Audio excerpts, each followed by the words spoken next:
Thank you very much, Dr. Vito, for the warm and inspiring remarks. I think it sets us off in the perfect way. So, okay, now we're going to turn to our opening session, which is, let me see. Okay, Open Science in Practice. So, as you know, this event, I can see the presentation. Good. Okay. All right, let's start. So as you know, this event marks the final event for PathOS. So what we're going to do is that the first day, the first 3 sessions, we're going to go through several PathOS outputs and kind of set the stage of the discussions that are to come later. So please try to see this like as a unified 2 days. And let's see at the end of the last session tomorrow what we have learned all together. So we're all here because I think we believe in open science, and at least we care enough to monitor its impact. So open science promises significant academic, economic, and societal benefits. Are our plans working? Extremely important question. So PathOS asks exactly that. Can we pinpoint and quantify the academic, societal, and economic impact of open science and equip decision makers with tools to measure and therefore grow them? So we got together 3 years ago with a great group of organizations, almost all of which are here today, and our project is over next month. So the key objective of PathOS is to identify and quantify the key impact pathways of open science across different sectors of a society to enhance their understanding and drive informed policy making. Now, how do we try to go beyond the state of the art? So first of all, we build from the state of the art. We'll start by figuring out what has been done and going from there. So we want to go beyond it, or we try to go beyond it in several ways. First of all, by pathing the causal pathways of open science. What does this mean? This means to try to identify what is attributed to open science, what is really because of open science, and not because of some other things that are changing at the same time. Of course, this is a very ambitious task, and we will discuss later the scope of our findings and the limits, and I think it's good to be open about that, but that was the effort. Okay, then we use data-driven and AI-assisted methods whenever possible and whenever it fits the question in order to make the decisions or the conclusions evidence-based, but also we include qualitative data because we need to bring context to the quantitative data and to bring it to a step further, to augment the intelligence. Also, we operationalize open science impact indicators. That is, we take what has been written as a good indicator for open science impact and we put it to the test. Let's see if it actually works. Let's see if it's measurable. If it's not measurable, can we find a proxy to do it? Okay, and lastly, and we're going to hear later about this today, we formulate a cost-benefit analysis framework for open science. This allows for someone to put a dollar value or a euro value, excuse me, to a particular open science practice.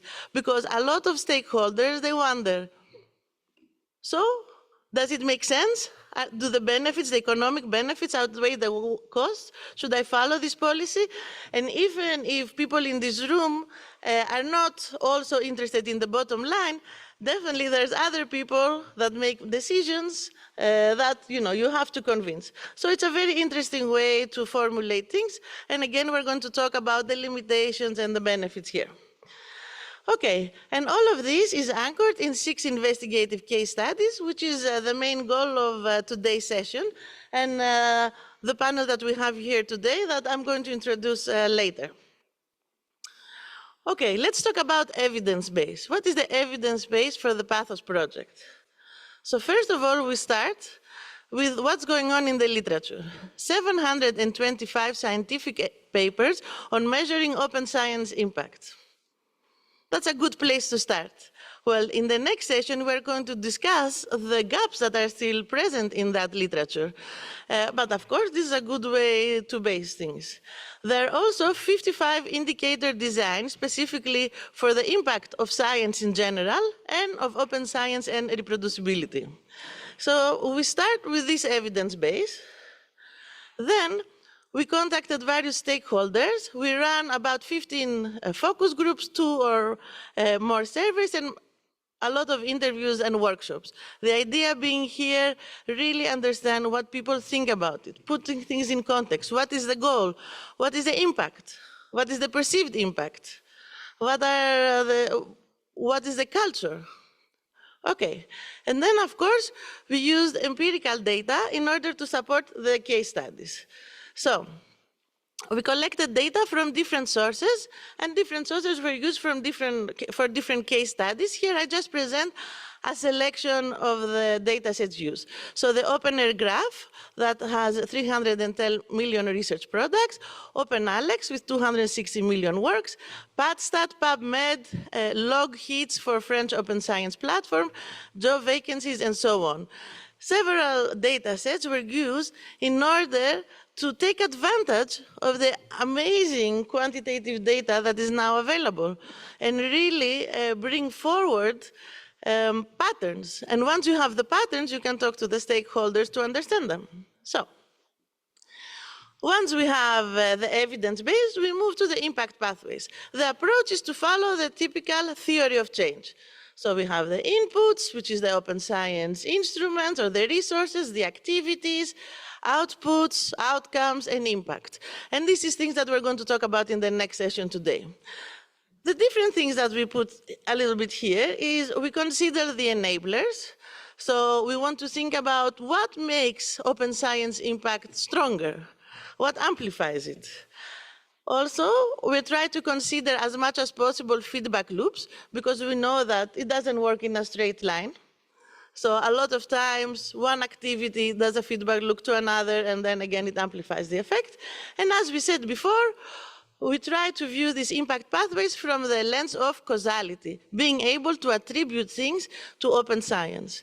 And the only way to do this is actually understand the entire impact pathway itself. What are the mechanisms behind? What is leading to what? And of course, it's extremely difficult to identify and separate the effects, but we have to try. All right, so what does PathOS deliver? So in terms of evidence base that we wanted to contribute to the community, so we have 3 scoping reviews of the different types of impact, so academic, economic, and societal impact. 2 of them are published, and 1 of them is under review, and you can find them all online. We have the key impact pathways of open science, so we have selected particular popular open science instruments like open access publication, open and fair data, open software, and particular impact pathways, environmental impact, and so on. And then we have built from top down and from bottom up these different pathways. Okay, and then we have the case study deep dives, which we're going to talk about today and later now and later for the cost-benefit analysis session.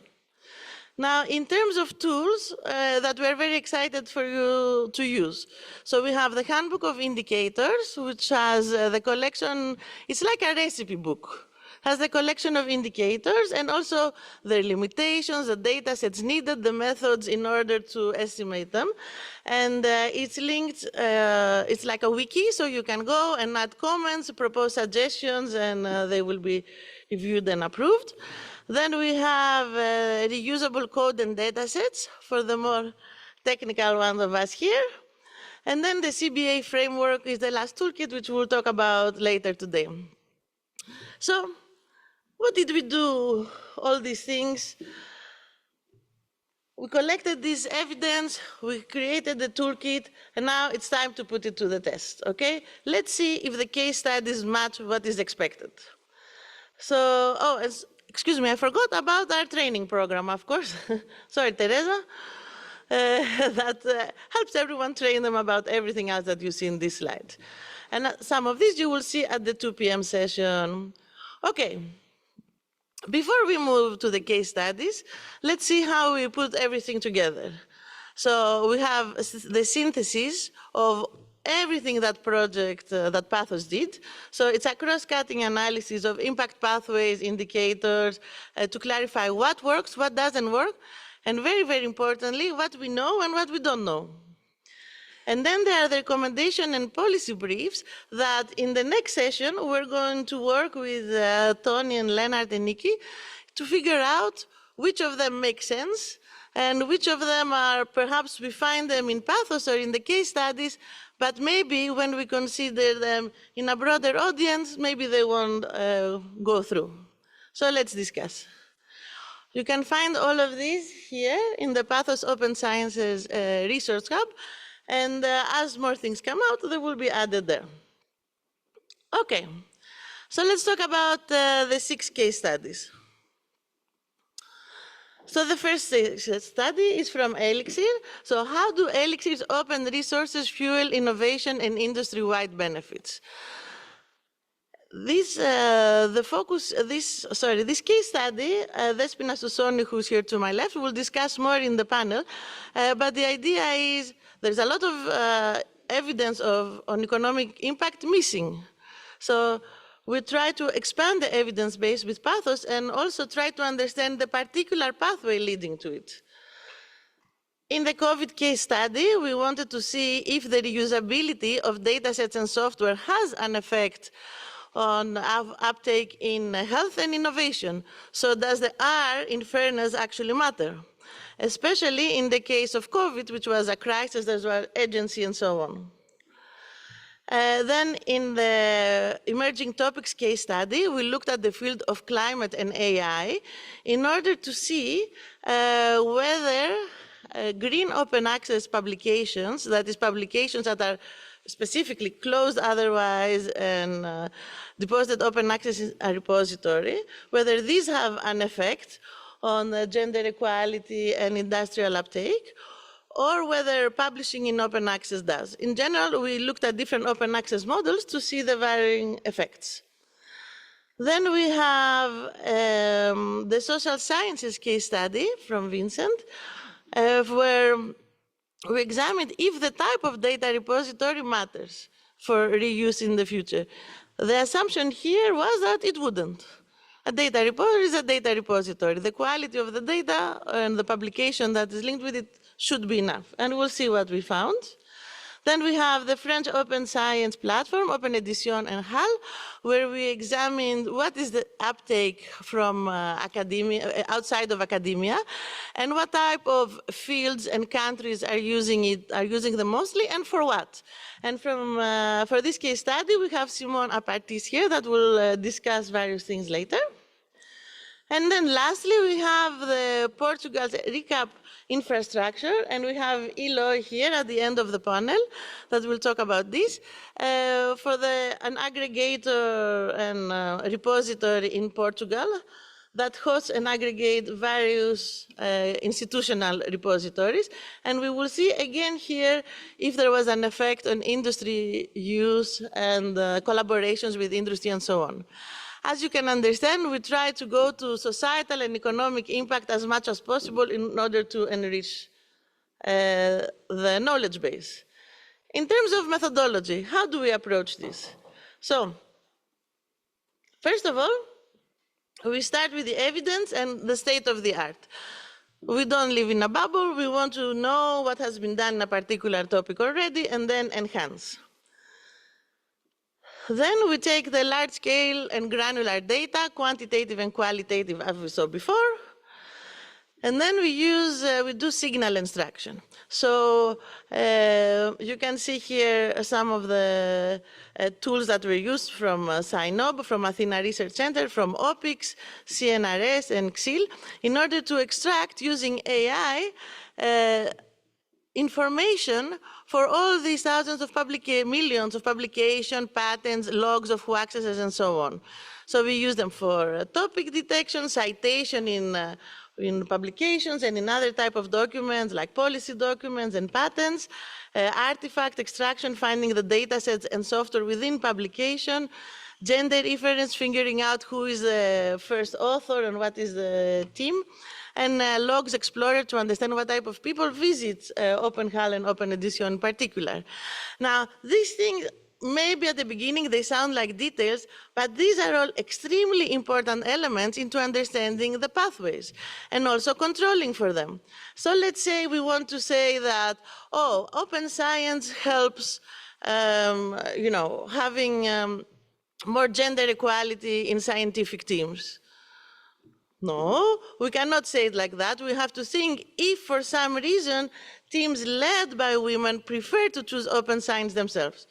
And there are several ways to think about this. Since it's a complicated phenomenon, the more information you extract, the better you can control for it. And even if you cannot control for it, you can at least say that I cannot control for this particular thing. I know the scope, but I think it's okay because, and so on and so forth. Then we move to causal attribution. So all the case studies, we all try to have a causal logic model, which means what? We try to see if there is, let's say, reverse causality. So instead of the direction we want, the opposite one.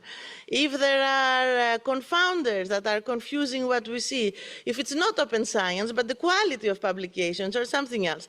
So we all try to follow this logic, and we use different ways to do so.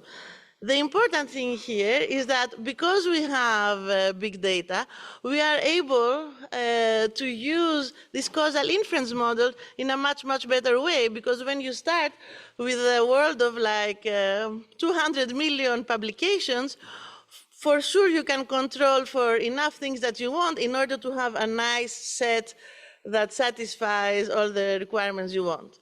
And then you have to think of whether the set is representative and what conclusions you can draw. Okay, enough technical stuff. And then we went to the impact valuation to figure out who gains by how much, through which channel. And then we combine this also with qualitative data to see, well, do you think it's important enough? Do you feel it's the same way? Are we just measuring that it's great, but it doesn't really affect day to day? Okay. Now, I'm going to briefly go through the two stronger effects that we found in each case study in order to lead into our panel discussion, but also in order for you to start thinking, if you like, whether these were expected or not, whether it's obvious, whether there are additional questions that should be asked to make these effects more clear. So, let's start. Bioinformatics, the ELIXIR case study. So we found that open ELIXIR resources lead to impactful scientific publications, and I mean scientific publications with citation impact greater than the field average. In fact, not only greater than the field average, but these scientific publications are also in fields that are not traditionally related to ELIXIR resources, such as computer science and material science. So you see that the openness affects interdisciplinarity and the diffusion of research. Also, they lead to impactful patents. What do I mean? I mean high-value patents, patents that are cited a lot. And I think that patents citing ELIXIR are actually from the top most cited patents, something like this in PatStat. And the effect is stronger when academics collaborate with industry. So most patents, like 60%, have only industrial teams, okay? Whenever academics and industry, they collaborate, those patents are actually more valuable. This is what we call an amplifier. This increases the effect of open access, collaborating between academia and industry, and the other way around, of course. Now, again, all the statements I make here are, we have tried to prove causality, right? So I know immediately you're thinking, oh, maybe it's something else, maybe something else. So we have to read the details, but we made an effort to cover this. Then let's talk about RECAP, the Portuguese repository. Okay, it's an aggregator of institutional repository and a host. So if an institution, university wants, they can use it to host the repository there. So Importantly here, we found that compared to open access, compared to publications hosted in other places, in Portugal, comparatively, there is a higher citation rate, and there's more academic scientific collaborations from these citations. So it seems like the industry is using ReCap in order to get access to publications. And very importantly, there is cost saving for participating institutions, something that we will hear more about in this afternoon session. So what happens here? The national infrastructures, or something like ReCap, they don't just aggregate, they equalize. They help smaller institutions punch above their weight. An important thing for national and international infrastructure, because not everyone can handle their own repository. Okay, moving on. We have the climate and AI case study. So what we examined here, or actually where we found the strongest effects, because we looked at different types of open access publications.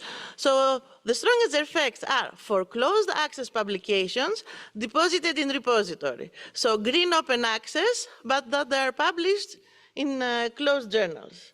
Now, please remember that most of them, the green version, so the one in the repository, is the author-accepted manuscript and not necessarily the latest version, okay? Because the latest is closed at the journal. Okay, so here we found higher topic persistence. What does this mean? In the field of climate and AI, there are particular topics that develop over time. In green open access publications, as compared to closed open access, the topics investigated there, they last more in the academic sphere. Now, is it because of visibility? Is it because of some selection of topics? It is not clear again how the mechanism works, but they have a significant impact on how the academic of science evolves, and especially in an emerging topic like climate and AI. They also have higher academic impact in terms of citations than their closed counterparts. Okay, then looking at French open science platforms, OpenEdition and HAL, and we'll discuss more about this later. Open access publications, what do we see here? So, there are significant visits from economics and societal or civil sectors to these websites. Now, I don't know if this is surprising to you or not, but it is very important that they have built something that it's meant for the community. Potentially, one would think that maybe the scientific community would be more interested in that, but no, it is in fact the industry and and civil sector, public administration, various NGOs that are using these platforms to get their publications. Now, what we see is that there is a difference between the type of publications that are hosted there. So some of them are open access, so published in open access, and some of them are published in closed access, and then some version is put in the platforms. So in general, people visit OpenEdition and HAL to view the publications that are already published in open access. Okay, however, there are some countries, especially in the Middle East, where it's preferred for closed access application. That says something about access, right? Not every country has access to pay, or every institution to all the journals, right, in order to view the publications. So they are contributing a lot into spreading the scientific knowledge. Okay, two more and I'm almost done. So, let's move later then to the COVID-19 case study. So artifact reusability, the R in fairness. So does it matter if you have a data set or a software that is created? It's in an excellent publication. Does it matter if you make it more reusable or not? Controlling for how good and famous and popular the publication is? It seems that it does, but only for industrial uptake. So when you look at patents and industry use and collaboration, it does matter if you have properly created reusability for your code and data set. with a metadata and proper reference in a good repository and so on. However, for clinical uptake, this is not the case. There doesn't seem to be an effect. Even for COVID-19, that there was an urgency. It is also, this effect is stronger when artifacts stem from impactful applications. So controlling for, let's say, okay, 2 publications, both excellent quality for COVID-19. When one data set or software is made properly reusable, proper metadata, proper deposition, it has a much, much larger effect on future impact than the one that the data and code is not actually properly, let's say, stored. So it matters. And this effect that we see is stronger when you are earlier in a crisis. So perhaps the urgency is higher, but the effect is amplified. And in general, for dataset reuse, what is potentially surprising here is that the choice of repository matters. So you have a publication, you create a new data set, you put it in a repository. It actually matters where you store it, even considering above average level of quality for repositories. It matters for how it's going to be reused afterwards. And in social sciences and humanities, it matters even more because they don't have such a let's say, well-founded culture in PIDs and so on. So the repository matters because they act as a moderator of metadata and of making sure that things are actually reusable. All right, and the type of repository matters as well, but this is not consistent. It depends a little bit on the field. Sometimes specialized institutional repositories lead to greater reuse than the more general ones, but not always. Now, what about all these findings? What is the first question here? Well, can we extend it to anything else? Did we learn anything from here? Well, it's a first step. And of course, there is literature of it, but let's say it's an additional second important step because causality is taken into place. So what did we learn and what we can discuss with the panel also? So you have, what we learned is, first of all, but maybe obvious to some of you, that we have to start with the question and not the metric, right? At the beginning, we were like, okay, what data we have, let's see what we can do. No, you start with the question, what were the expectations from a particular open science research? What was the goal of the stakeholders that set it up, that spent money for it? And then what is the question? What are we hoping to find? What is the pathway that we have in mind? And then you find the data that supports it. And even if the data is not perfect, there are ways to approach this as well. The second question, the second lesson learned, culture is more important than code. So infrastructures are extremely important, but not as important as working closely with the communities and the different types of domains that work on, that are responsible for the open science stuff, let's say, and invest in actual behavior change and training and aligning incentives. Okay, causality is hard, but transparency builds trust. So the minute you are working with causality and you're really trying to attribute things to a specific policy, you are lost in a circle of, oh, this is not perfect, we cannot control for this, we cannot control for that, and then you are depressed and you don't want to do anything anymore. Yes, it's true, but it's okay, right? You are open and transparent about the limits of your work, and then you try the best you can, and the next person will do a little bit better, and so on. Then big data and humans together increase the insight a lot. I don't think I have to convince you. We all agree here. We need the data for evidence-based decision-making, and we need the humans because expert knowledge is the best. And lastly, pay attention to amplifiers and enablers, okay? So if someone is to set an open science policy or a mandate or create a new infrastructure, what are the amplifiers? How can I support the type of production, scientific production, that will actually skyrocket the effects. Okay.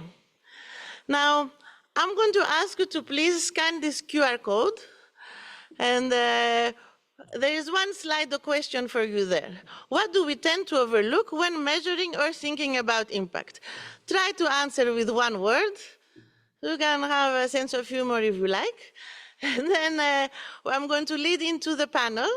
And then when we finish the panel, we're going to go back and see what you have answered.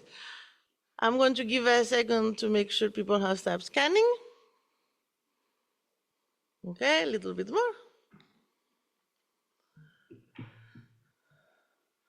Okay.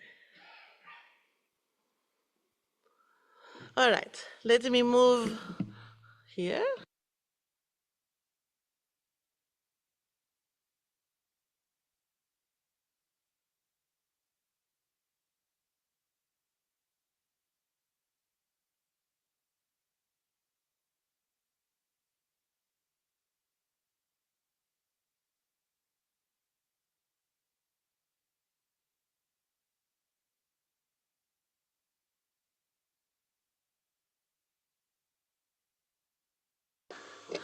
All right, hopefully you can all hear me. Yes, so we have here our panelists, and I'm gonna add here on the slides, we have the question that each of their case studies try to answer in order to remind ourselves. So, thank you all for being here. I'll move back a little. Thank you. Let's start with the introduction. So I will start with Despoina. So if you can tell us your name, your role, and the case study you worked on, what drew you to the particular case, the type of impact that you were hoping to see, and if it confirmed your expectations, if it's what you saw or not. So, hello, I am Despoina Sousoni. A bit of history of myself. I am a life scientist as a background. After my PhD, I moved to the intergovernmental organization. So I work in the European Commission on open access, and then also in UNESCO with Anna on the Open Science recommendation. And now I am the program manager for impact innovation and industry in ELIXIR. So while you've seen a bit of the case, what is ELIXIR? It is a European bioinformatic infrastructure, research infrastructure, so anything related to life science data, software, workflows, all these very technical things. So somehow I moved from my background in life sciences. So what we are doing in ELIXIR, we have a quite developed methodology on impact to prove the value to our funders. But the challenging question we always had was to create some metrics for innovation. We have been talking to industry because our life sciences resources, they're very fundamental for research around the world. So we know very well we are used in research, and that doesn't mean only academia, it also means industry. So the question that we tried to put forward in this PathOS project was how these bioinformatic resources foster innovation in industry. And well, for that, we had a big variety of metrics that we tried. Yeah, Ioanna mentioned a few of the conclusions, but I will say we tried affiliations, which help us understand what comes from industry and what comes from academia, skills evaluation, again in bioinformatics between academia and industry, causality, which was a big challenge, but we did it through the cost-benefit analysis, which we are going to talk later.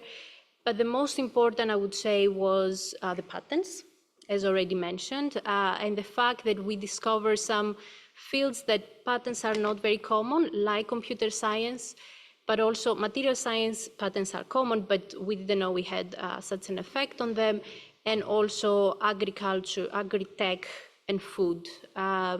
So somehow it does show how big is our impact, which we didn't know before, and that is a great contribution from the project. Great, thank you. Let's move to Simon. Sure. Hi, everyone. Can you hear me well? Yeah? Yeah, a little bit higher. Okay. Good morning. I'm Simon Apartis. I work as a research assistant at the CNRS, le Centre National de la Recherche Scientifique, in a small laboratory called Centre Internet et Société. Yeah, sorry. Louder. I've been working there for 4 years. I am originally trained as a philosopher in Germany, but then I moved to science and technology studies and full stack web development. I've worked on the PathOS project for 2 years, of course, and right now I'm working on the use and reuse of data in the social sciences for another project. This case study was done by me and 3 other colleagues from the Centre Internet et Société, Mélanie Dulon de Ronet, Tommaso Venturini, and Paul Girard, who helped us with the data science part. So basically our case study is about the connection logs to 2 major French open science platforms, HAL, Open Edition. I think you might be familiar with them. Very shortly, a connection log is a trace that you or every visitor of a website leaves on the server of this website. And what you can do is you can study those traces to better understand how the websites are used. And one of the advantages of this approach is that those traces are massive. So for example, we studied 1 year of logs and there were 453,000, millions, of visits or viewing attempts to the resources.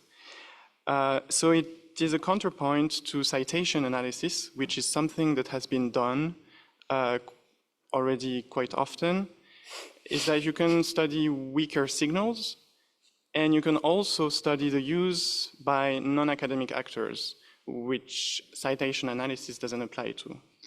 So what we tried to do is to understand who accesses what, and we tried to use AI to classify the who, so to try and deduce from the IP address. I'm going to stop with the technicalities, but just we take the IP addresses and we use artificial intelligence to classify the address in activity sectors, socioeconomical sectors, and we can more or less know what kind of actors access what kind of science. And we developed a tool, a web application that helps anyone who has access to it, it's in open science of course, play with the different factors and try and detect specific effects. I'm almost done. The last thing I want to say is, of course, our question was to know whether openly available resources had more views than closed resources. It might seem a very simplistic and naive question, but we still wanted to test the analysis. And we found out that in most cases, of course, openly available resources were accessed more, but not in all cases. And we're still on our way to analyze and understand why. And I'm done.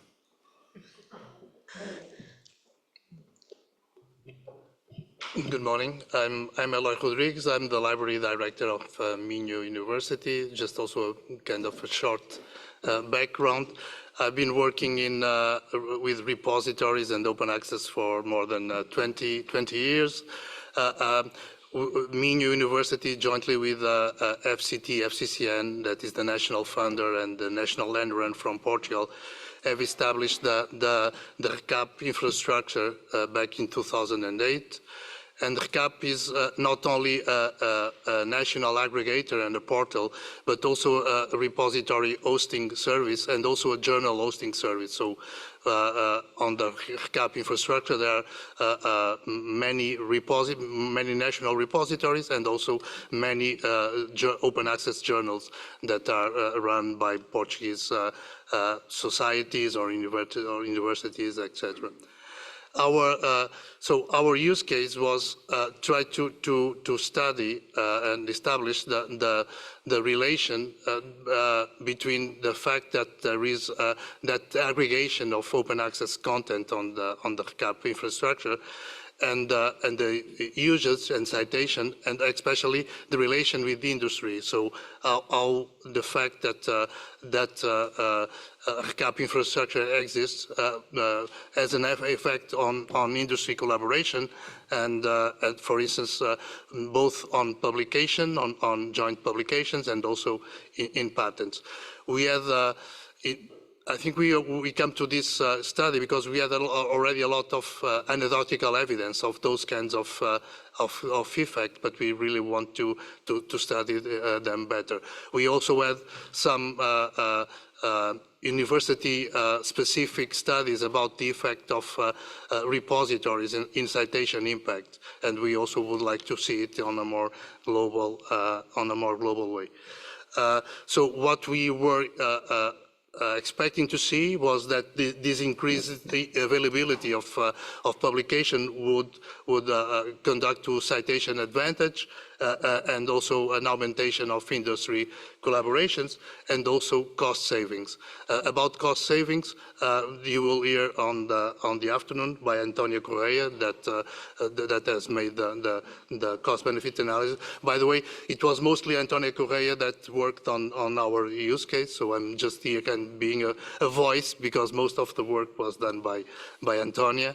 And what kind of surprised us is the cost-benefit analysis has confirmed that there is a positive cost-benefit ratio, but both the citation advantage and the industry collaboration, the effect was not as clear as we expected, and I can explain a little bit why this is also happening. And one of the reasons is, especially for industry collaboration, I think it's really hard to track them. But maybe we will discuss that in the next questions. Absolutely, we'll get into what it means to work with the industry in these type of things. Let's start first with the experience you had with the focus groups. So when you talk to the stakeholders, what kind of impact were they hoping to see when they started RECAP, for example? And did the data actually reflect that, and was it even measurable? Eloy? Yeah. So I think when we talk with the stakeholders, I think one of they made us already very aware of the problems and difficulties to track that, because many of the collaborations they not end up being expressed in publications. So it's really. In many cases, it will not result in formal publications. In other cases, even when there are publications, for instance, it is very difficult to identify those collaborations because, for instance, regarding companies, they don't. The majority of companies they don't have identifiers. So it's really difficult to track that, and in other cases, for instance, there is a lack of proper acknowledgement. Even in Min University, we have a strong collaboration with one big company, and we know for sure, we have anecdotal evidence that in many publications that result from that collaboration with that big company, not on every publication, the affiliation, especially from the company, is properly mentioned. So it's really hard. And then one last thing was that, and people also point that out to us, is that, for instance, one probably one of the most common collaborations result in work done by master and PhD students. And in many cases, there are kind of confidentiality clauses to those theses and dissertations. So even, or at least an embargo period where the work that was done in collaboration cannot be made publicly available in open access. So and the focus group that we had already kind of show us that we will have a really hard time to identify those collaborations. That's very interesting. And I guess for ELIXIR, it must be similar as well, both confidentiality and proper attribution in the industry. Exactly. No, it was as hard as Eloy describes. As I said, we were trying more on the innovation side, which I don't know. It's also a term that is under question. So the focus group warned us from the very beginning that innovation in industry is complicated. So whatever you do, you're going to have just a partial image of what is really happening, because what Eloy explained. Also to say that from our side, the interesting part is the data in life sciences, so even less identifiers there. So what the advisors told us is that, explained us, which we already knew, but I'm going to explain for your benefit, that companies, what do they do with data? They operate in open and close. They are always in the limbo between these worlds. It's not that clear as academia, where there are the policies behind or the funding behind that defines them, if they will publish something open or closed. Instead, in companies, some people will do, inside the company, will decide to contribute in something open just because of their own mentality, but also because they see the benefit from the companies. Maybe it's a business model from the company that encourages them. So there is a big variety. And when they collect and integrate data, they put them in a big pool of data, along with closed data from their own company, or data that they have buy from other companies. So imagine it's a huge pool of data. The analysts run their models, their analysis. They make their products, services, and they never go back to see how much of this product have been based on the open or in the source A, B, or C. So even if you talk to a data analyst, for one, he will be probably responsible for one or two products. He can give you a view or a feeling of how much these open data have contributed, or a specific type of data, but they will never have the full image.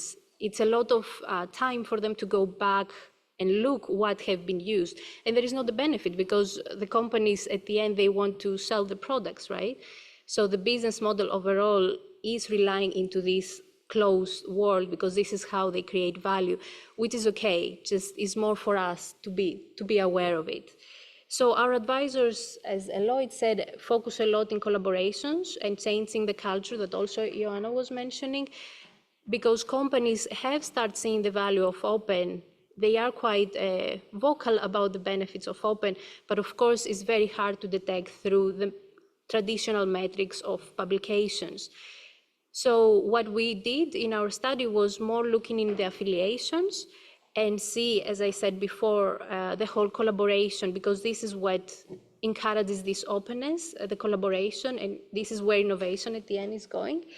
And yeah, we had a look at the affiliations to see how much public-private collaborations are happening for publications. We saw for our things a lot happening on standards, so FAIR standards, which makes sense if you think about it. The companies are interested to make sure that FAIR means the same for everyone.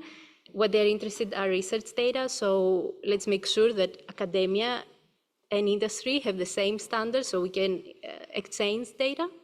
And then regarding patents, what was interesting was that the applicants were not solo companies, but we did see cross-border collaborations and public-private, academia and industry. And as Ioanna said, that were highly cited, which was very good news. Just a quick question as a follow-up, and then we'll move to another question. But was the fairness definition in industry and academia the same? Was there lack of alignment there? What did you find? This was, we didn't look at this specifically, but I can say about my experience from ELIXIR. FAIR in industry has been much longer than in academia. So, because this is how they interlink data in industry, within a company. So the definition and the practices are very, very evolved compared to academia. So there it's more that we want industry actually to tell to academics what are better standards. Okay, that's very interesting. And we have to see how we can make that happen. Okay, I'd like to move on to a different question now. So, and asking Simon. So about causality and attribution. So if you can tell us a little bit in your particular case study, if what you had in mind that could be causing the effects that you see instead of open science, and how did you try to accommodate for that or think about it? The thing is, what we monitor in our, and that's also what the focus group told us, is what we observe is access, is not properly impact. It's not, at least it's not long-term impact. It's like the first necessary but not sufficient condition for open science to have impact is to be accessed, because you can't do anything with a resource if you haven't read it. And so that's what we monitor. That's the entry point, also because open science is massively digital, so you cannot understand it or calculate its impact if you do not study open science digital platforms. Just to go back to the first question. In our case study, there were 3 possible confounding factors in the effect that we were trying to measure. So the effect we're trying to measure is whether the fact that a resource is open makes it more accessed. Very simple question. And of course, what we wanted to know is this being open the cause of it being accessed, or is it caused by other factors? There are 3 factors that I cannot tell you 100% that they are confounding factors, but they seem to be confounding factors. The first one is the type of resource.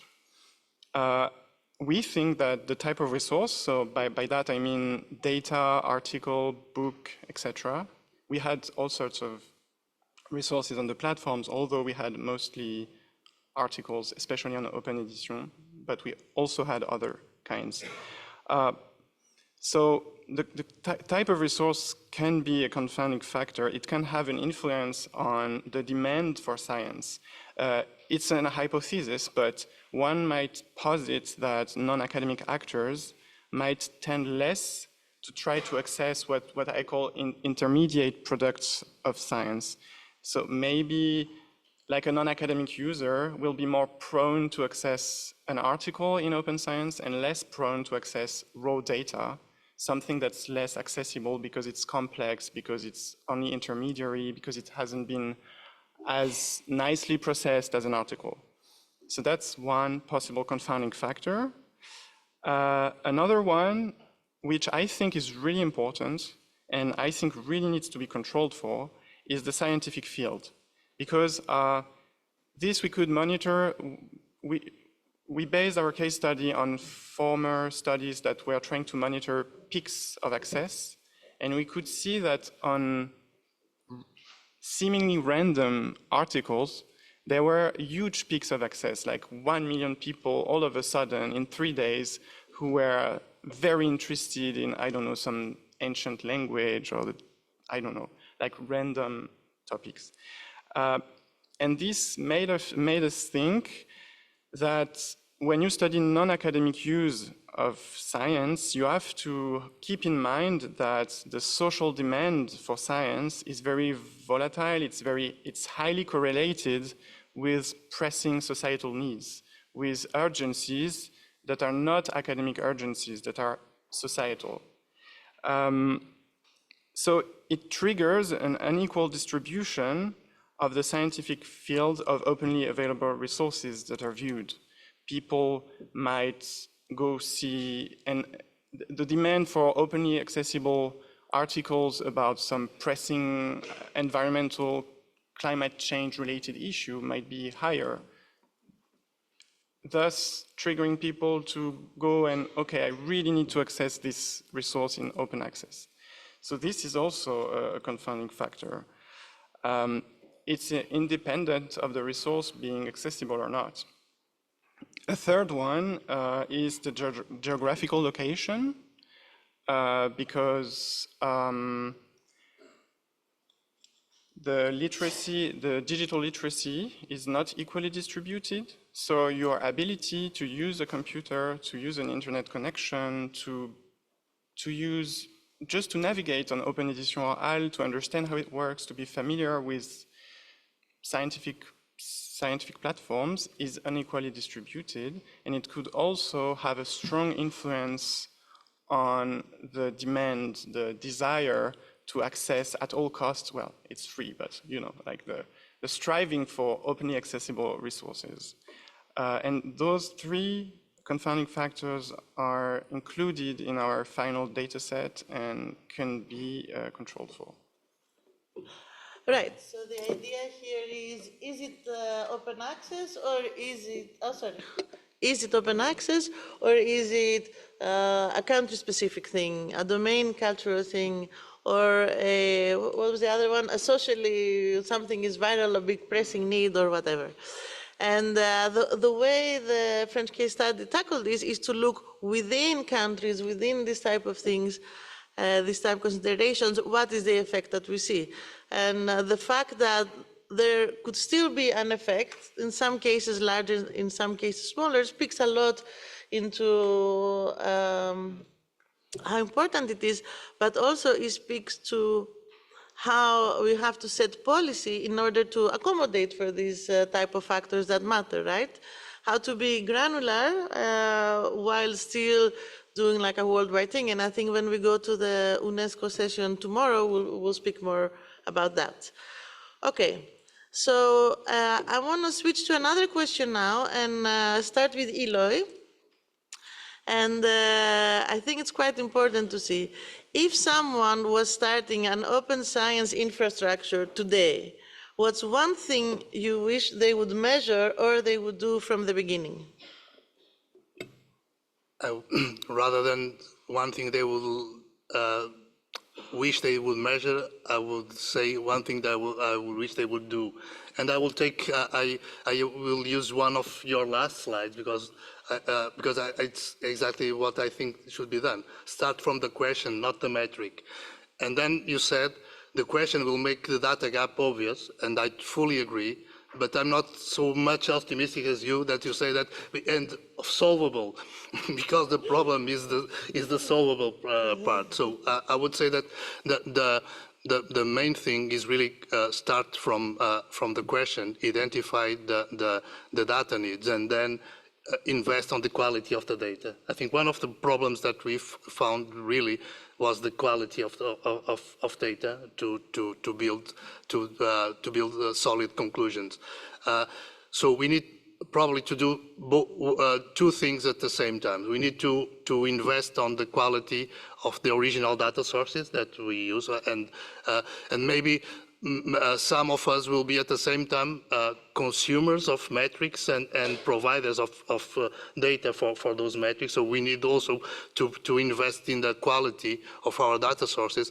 But I think it will not be, that will not be still enough. For instance, again, for the industry collaboration, I'm thinking especially about that.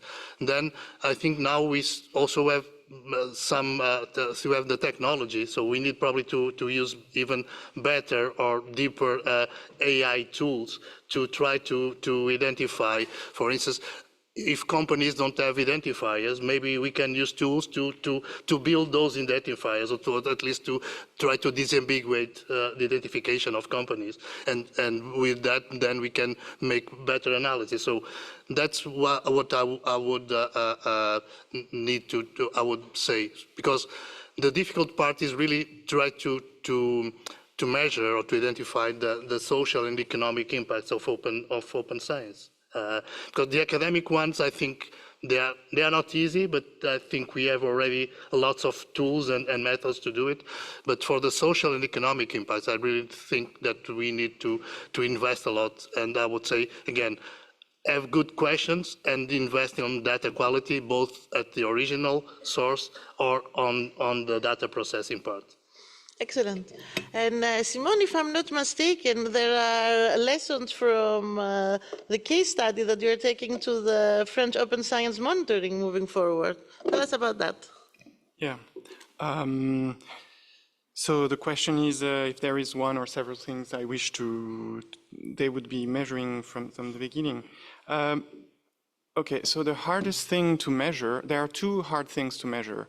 What we need more finer-grained information about the users, because the thing we did on the IP addresses has it's nice. We did a good job, but it's too general.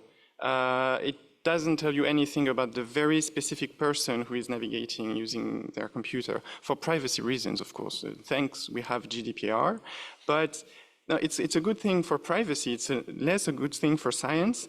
So what we need is to collect information about the socio-demographical assets, properties of the users of those platforms. So gender, age, socio-economical status, and also what we call in science and technology studies, we talk about informational and scientific literacy. So the ability to manipulate, to cognitively deal with information, with computers, and to understand science. Because of course, if you access an openly available resource, but it's written in a language you don't understand, and it's about quantum physics, and you've never studied it, well, you have access to it, but you cannot use it, and it cannot have an impact. So we need to be able to measure the scientific literacy of the users of the platforms.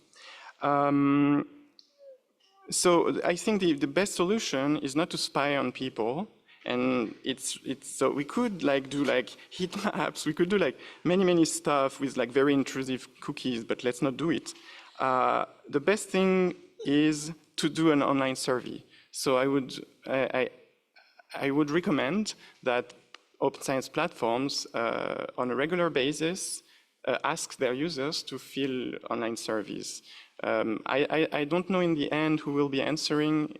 It's already been tried, and in the end, it's mostly scientists who answer the surveys. But that's my only proposal for today. So there is a balance between 1984 exactly. and an online survey. So yeah.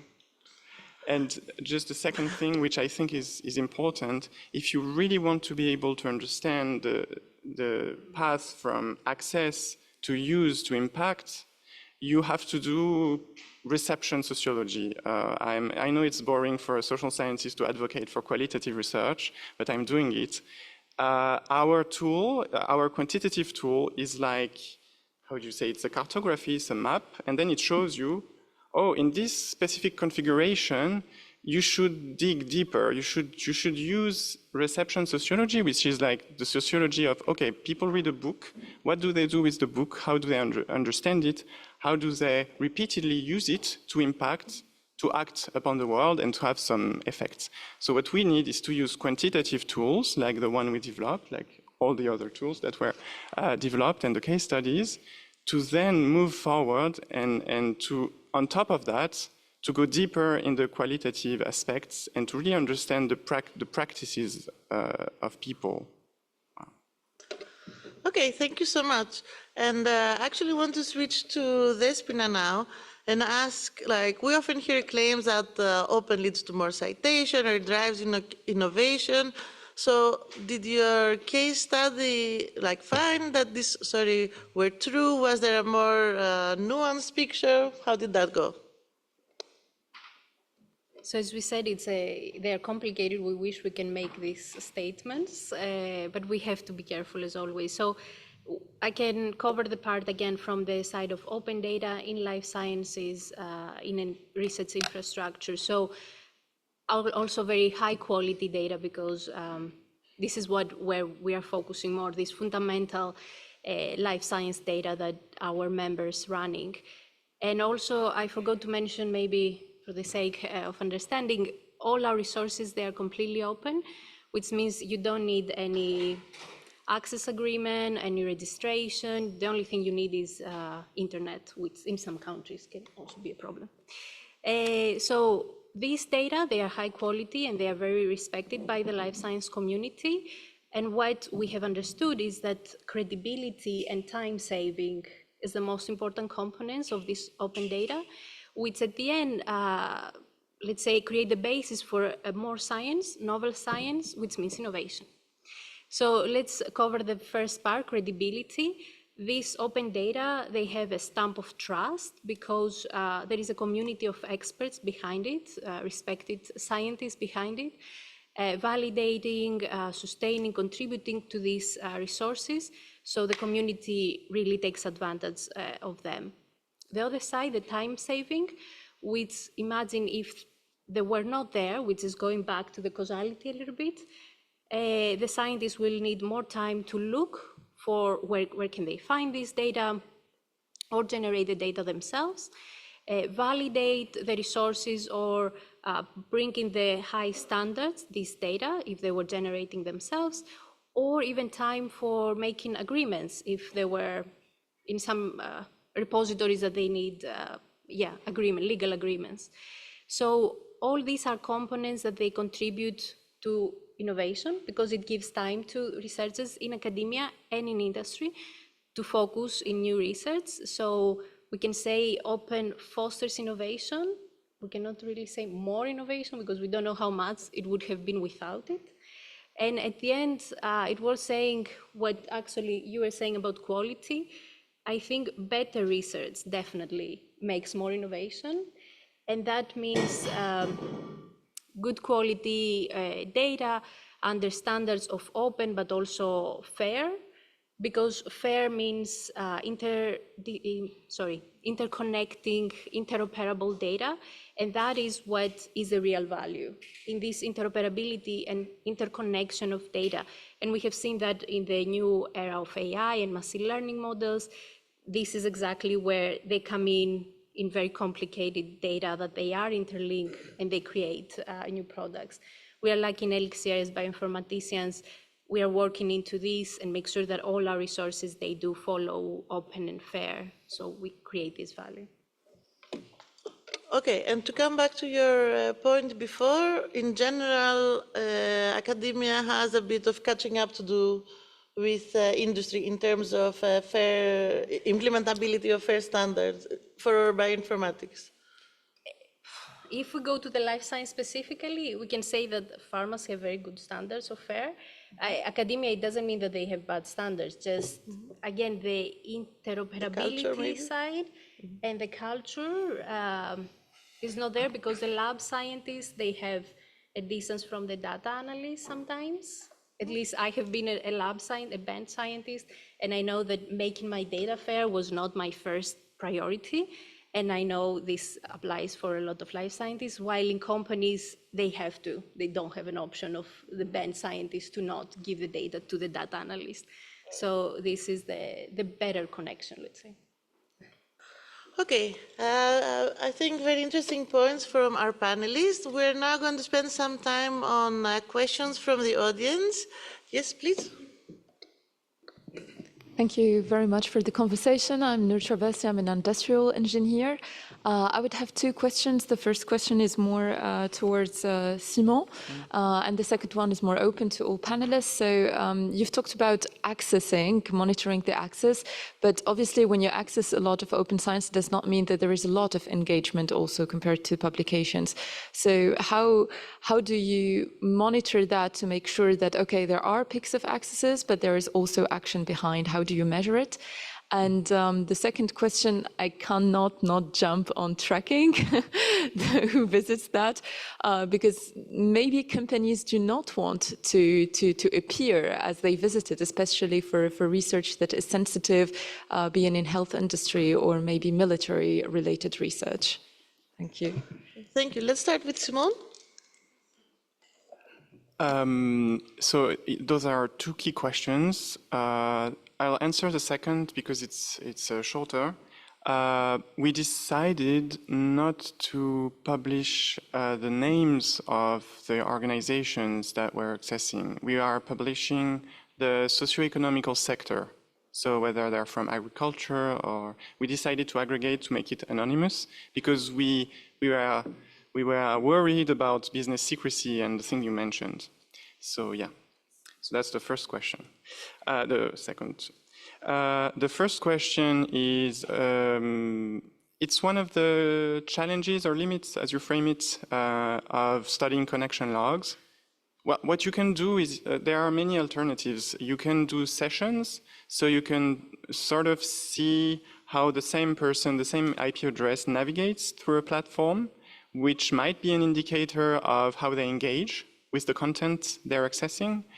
But in the end, you can't really know. Like, you can know that someone downloaded a PDF file, but then you have no idea what they've been doing with it. you can just like posit that they are reading it and developing some amazing patent or whatever. But this is something you cannot really trace. It has been done like to see how the person uses the interface with like a Markov chains. They sort of try and modelize how a user navigates through Open Edition. If the person stays in the same collection of articles, the same scientific discipline, or if the person goes to another website and then comes back, or if the person is very interdisciplinary, but those are more affordance studies. Those are more like use studies that do not really tell you how the person is appropriating the scientific content they're reading. I don't think this is if I may visible jump on the in, platform. Yeah. Simon? Yeah. So I think the idea here is that it's a good proxy, right? A good, not perfect, of course, but okay.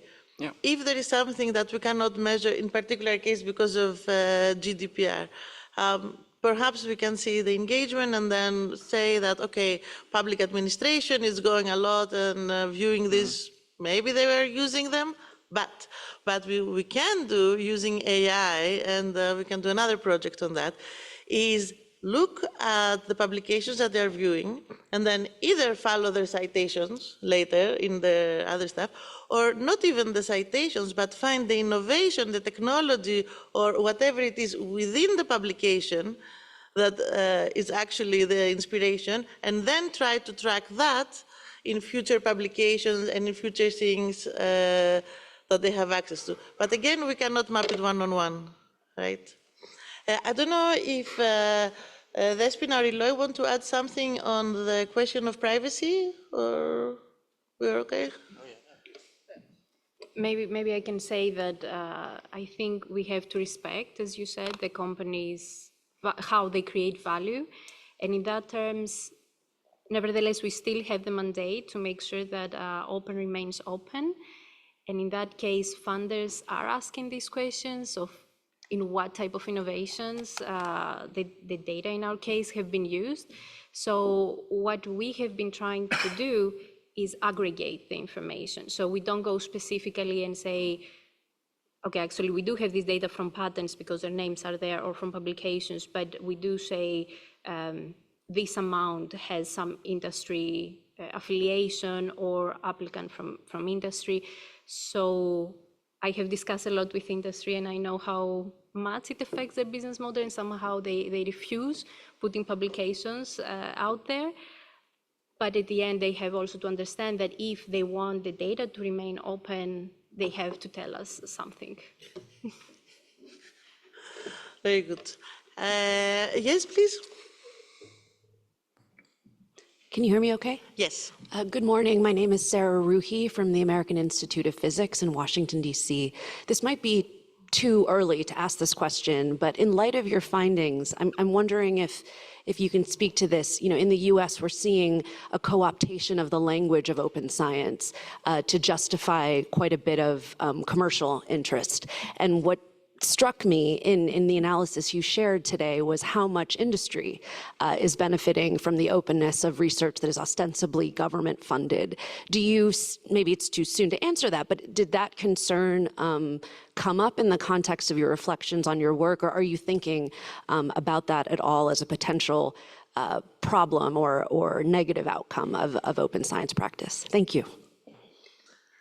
Thank you for your question. I think first I want to see if anything came out from the focus groups or the people that engage with that specifically. So Despoina and then Eloy. Can I ask to repeat what we might have missed? I missed the first part of the question. Should we be concerned that it seems like the most obvious beneficiaries of openness, whether it's data or publications, et cetera, seem to be corporate, and those entities have no obligation to share their findings with the people who are funding the findings they're benefiting from? Sorry, that was a convoluted question. Thank you for the repetition. I think maybe we have presented a bit wrong then, because I think the open science is benefiting a lot academia, And this is what we saw from the paper work, from the paper scanning. So the difficult part, what we don't know, at least for the ELIXIR and I guess for RECAP as well, is this unknown world of industry. So that's why as a European funded project, we wanted to see something that we don't have a lot of evidence about. But we definitely think that academia is the first and definite beneficiary for that. But the industry, at least in our case, again, life sciences research is happening in academia and in research, in industry, sorry. So initially we tried to not differentiate, but due to the project, we find it as an opportunity to explore more this unknown black box. Yeah, following what Despoina already said, I think the case for open science was always been that it is the way that foster knowledge creation, so it's better for science. And I think what we have continued seeing is that is been confirmed, or at least there is some evidence on that aspect.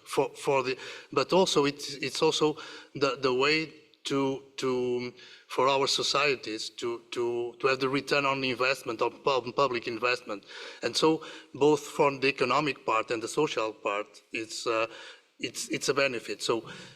Until now, at least I'm kind of now almost thinking out loud. Until now, I think we were not worried at all. And I think on the contrary, I think we would like to see the benefits for open science to industry, to private companies, to innovation. I think now probably I'm getting a little bit ahead. I think now with AI, and especially with the AI companies, this might be a slight game changer. So what I have always see as very positive, I might change my opinion, because if we are just providing our open resources to build AI enclosures, maybe it's not a future that we would like to see exactly, because also it might jeopardize the sustainability of our own infrastructures, because again, for instance, we know now that bots are consuming a lot of resources, etc. So I think there are new problems now with AI, but apart from AI, I would again see no problem on open science being used on the benefit of the economy and private Innovation. companies. Yeah. Yes, Can I Despoina, add please. something very small? I think also it's important to consider the smaller companies. I forgot probably to mention that in other questions. So we always have in mind large enterprises like pharmas, but small companies, what we see is the ones that they're benefiting the most, and it's where actually innovation and new products are happening. Imagine they don't have the capacity, as we said before, to look for or generate their own data or look for credible sources. So there, when they already have some credible sources, for them is a great base to start with a few people in the company and start building products. So keep in mind the small companies too. Thank you very much. And I think we take one question from the online audience now. Zainab, is there one you would like to share, or should we move on? Hello. Yes, I can share. There are two questions actually, but we have time for one. Oh, we cannot hear you. Oh. Can you hear me now? Perhaps Teresa can read out the question.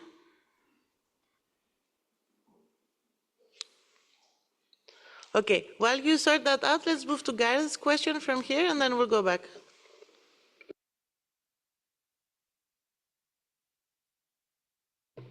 Okay, should be up now. Just to build on my colleague's point there, I'm just wondering what the panel thinks about the concept of open science washing and restricted or selective opening of data. And I can give a very specific example, which I was partially involved in, unfortunately.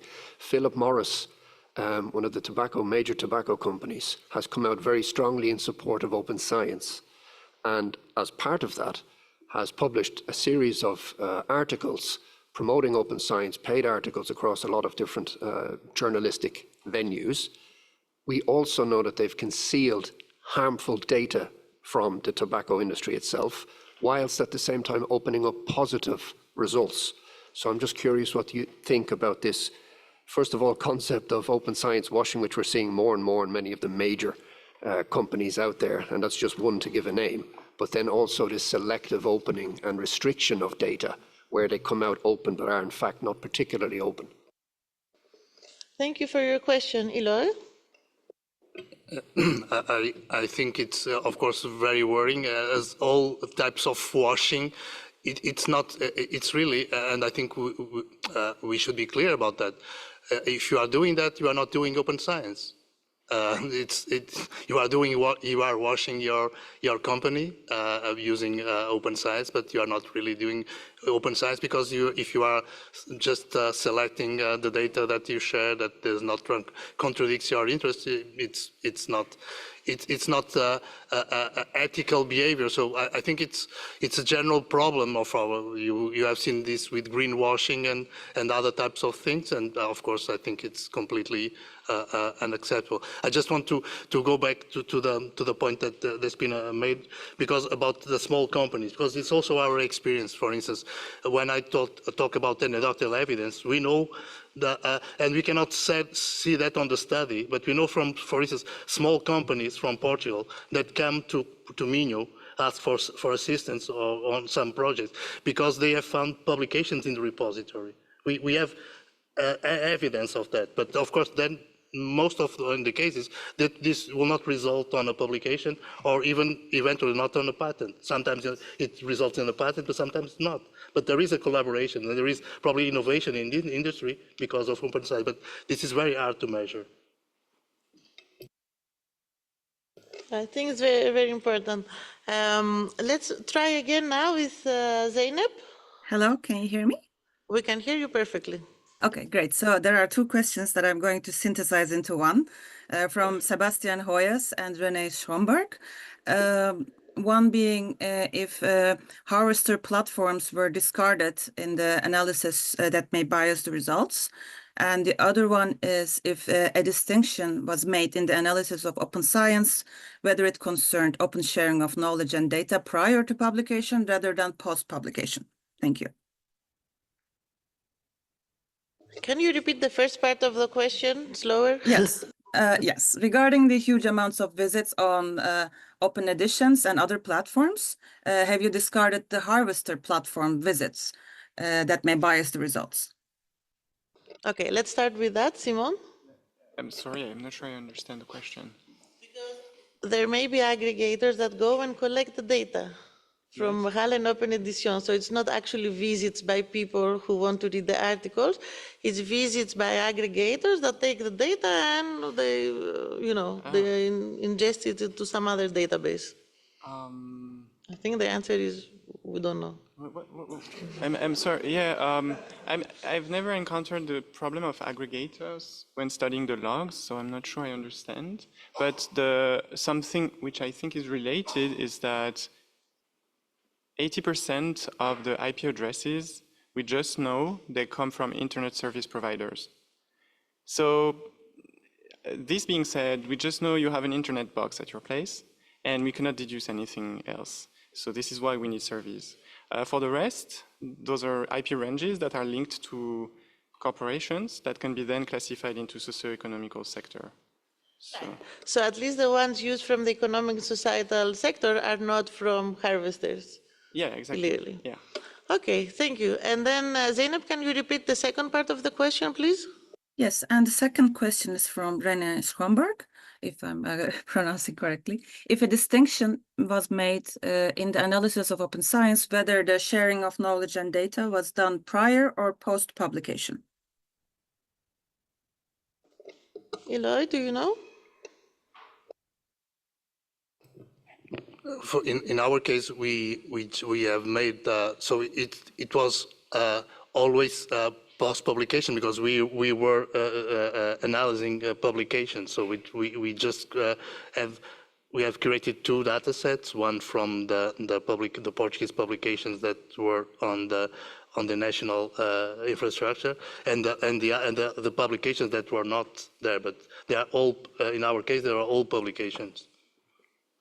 I think maybe the question is more about, are people using publications that at the preprint version that are not published yet and accessing those as opposed to something that's published afterwards? Okay, so in the case of Portugal, I think especially because of the time frame that we use, 2014 to 2024, the number of preprints was in our infrastructure is low. I think we are now starting to see some raise of preprints, but on overall, I think, I don't have the exact number, but the number of preprints in the RCAP platform is not very significant. Okay, thank you. Sorry, so by aggregator, you mean web scrapping? You mean artificial intelligence companies who do scrapping of the resources? That's what you meant? No, No, okay. So I will tell you. because there are many AI corporations that use OpenEdition et al. We see very weird peaks in the summer, and then like scrap it to back to what you were saying. Yeah. Right, so perfect. So do you have a way to control for that in the logs that you collected? That was the question. Yes, they are just kicked out of, they're banned. They're identified as bots, and eventually they're banned from the administrators, system administrators. So, and yeah, we can identify them quite easily because the peaks are weird, like a human person cannot read that much science. And also we classify their IP range, even a very intelligent person. And also we classify the IP range of those corporations as belonging to the K sector, which is telecommunication. So it's quite easy then to deduce, okay, this is AI. And also they're all in California when you look at the geolocation. So yeah. Okay, great. And thanks for jumping in with that. Okay, let's go back to the Slido and see a little bit what were the questions that were answered. Are we having technical difficulties? Okay, we'll just give it a second.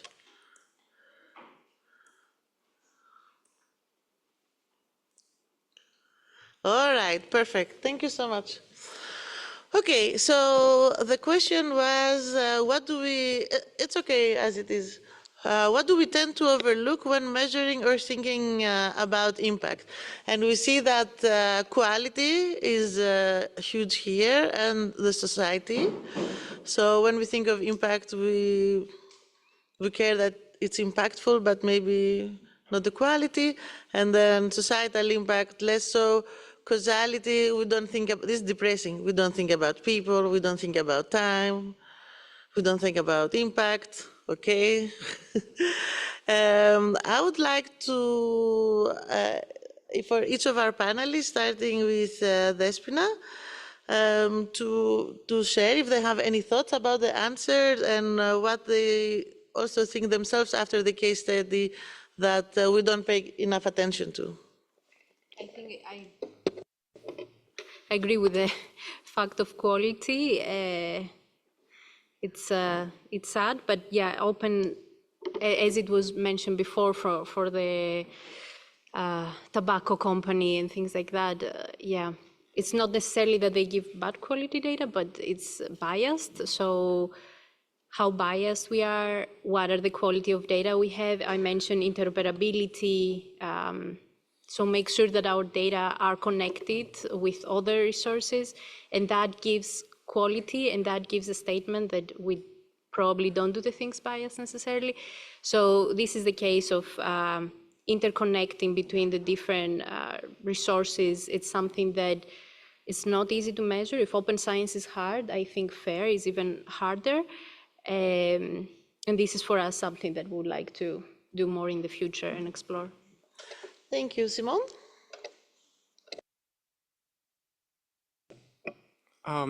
That's a really tough question